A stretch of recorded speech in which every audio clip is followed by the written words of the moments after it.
Hello, YouTube.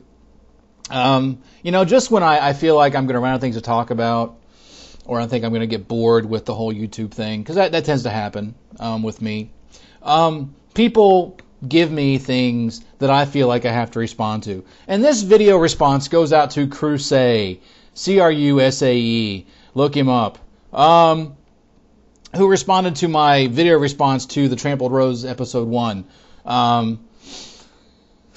And I'm just going to read his text response. I'm going to read it without editing, so you can get a sense. Or if you can go check out the video and find this guy.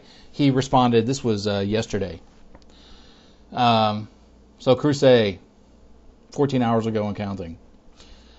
I'm atheist myself, but whoever want to email me can do so. I don't see the religious in a person. I don't acknowledge religion people follow, but I do have the uttermost respect for whatever religion the person in front of me has.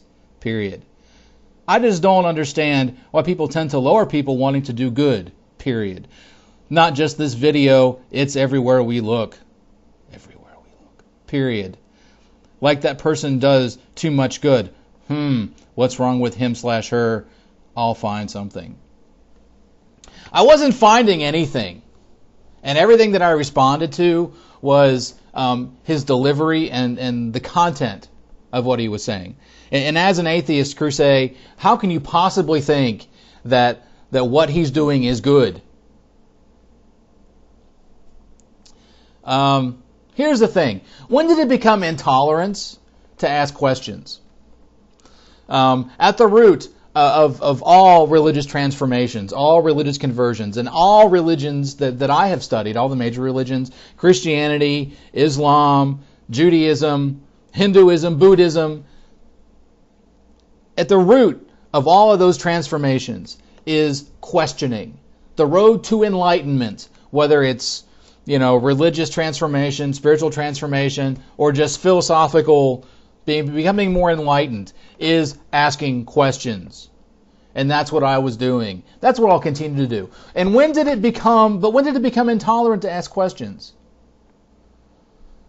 What has happened to us that Crusade, who is probably the prototype of everyone like him, a product of the public school system, like I was, amazingly enough, but still I can type, and I can talk, and I can discuss ideas, and I can ask questions.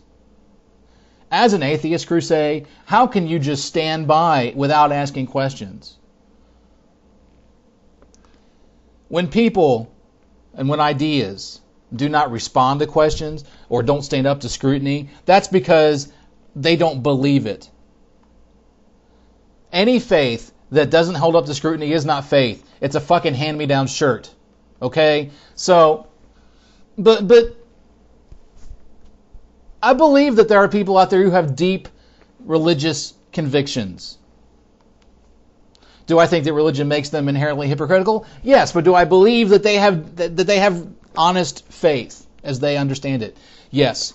And most of them, some of them, will, if you ask a question, actually engage you and talk. And really, isn't the point of evangelicalism, of spreading the word of God, to respond to people like me? No, I guess not. I guess it's preaching to the fucking choir, which is all Trampled Rose does. Now, I'm not going to pick on him in this video. I'm not going to discuss him a whole lot, because he ends up for my channel, and I've looked at his stuff, and I noticed that mostly he only keeps responses that are positive and agree with him. So obviously he's interested in preaching to the choir, and that's fine. Everyone can do on YouTube whatever they want,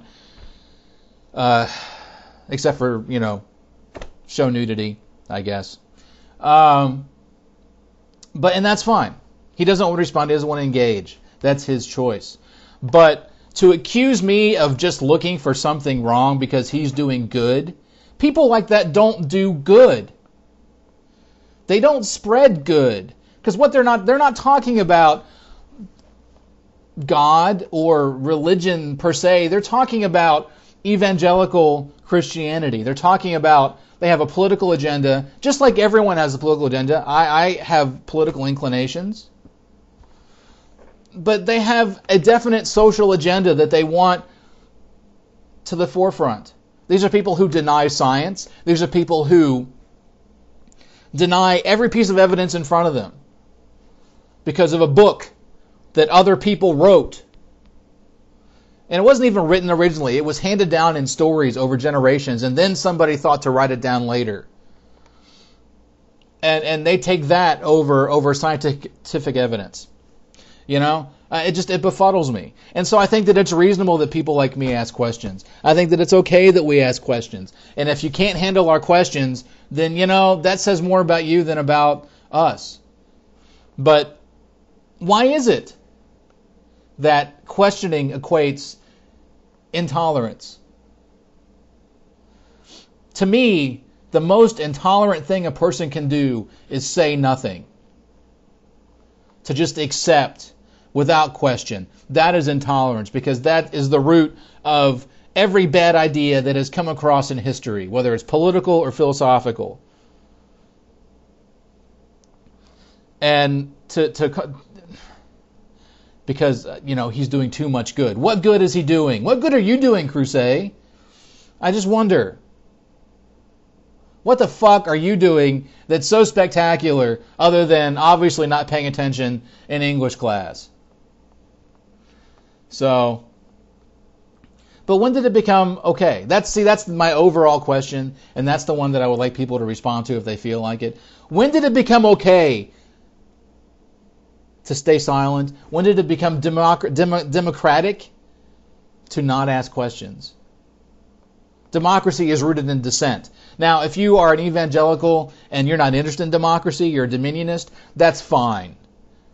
Just state that for the record so we can all be honest here. But don't accuse me of being a fucking bully. This is getting really old.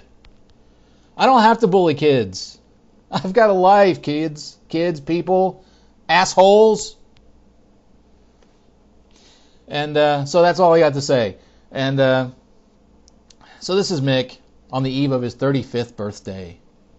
I'm going to go back to writing now because that's, you know, honestly what I ought to be doing. But, yeah. So happy birthday to me. Fuck y'all. If you don't want to answer questions, if you don't want to ask questions, then don't respond to my videos. Don't waste my time to make me check my email because you're not defending anything. You're being a lukewarm little pussy. So stop it. Go bug somebody else.